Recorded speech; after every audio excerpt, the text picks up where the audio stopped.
అసలు ఈశ్వరుడి కన్నా గొప్పది వేరొక వస్తువు లేదు.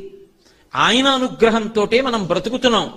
అసలు ఆయనకి మనం ఇవ్వగలిగినది అన్నది ఇంకొకటి లేదు. నేను ఇందాక మీతో శ్లోకం మనవి చేశా. అందులో గృహస్థే స్వర్భూజామరసురభి చింతామణి గణే శిరస్థే శీతాంశౌ చంద్రరేఖ ఉందని చెప్పి దానికి కొనసాగింపుగా ఈ విషయాలన్నీ చెప్పా.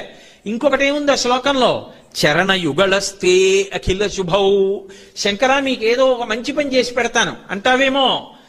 అసలు ఏ ఇంటికైనా లక్ష్మీ కమ్మి అంటారు. వీధిలో ఉన్నటువంటి సింహద్వారానికి పైనున్న కమ్మికి లక్ష్మీ కమ్మి అని పేరు. తోరణం దానికే కడతారు. లక్ష్మీ కమ్మికి తోరణం కట్టారు అంటే ఇంట్లో శుభకార్యం జరుగుతోందని గుర్తు. ఎక్కడైనా శుభకార్యం జరగాలి అంటే దానికి అనుగ్రహం ఎక్కడి నుంచి వస్తుందంటే శివుడి పాదముల నుంచి వస్తుంది. ఆయన అనుగ్రహించి ఇలా అన్నాడు అనుకోండి, మా ఇంటికి తోరణం కడతారు.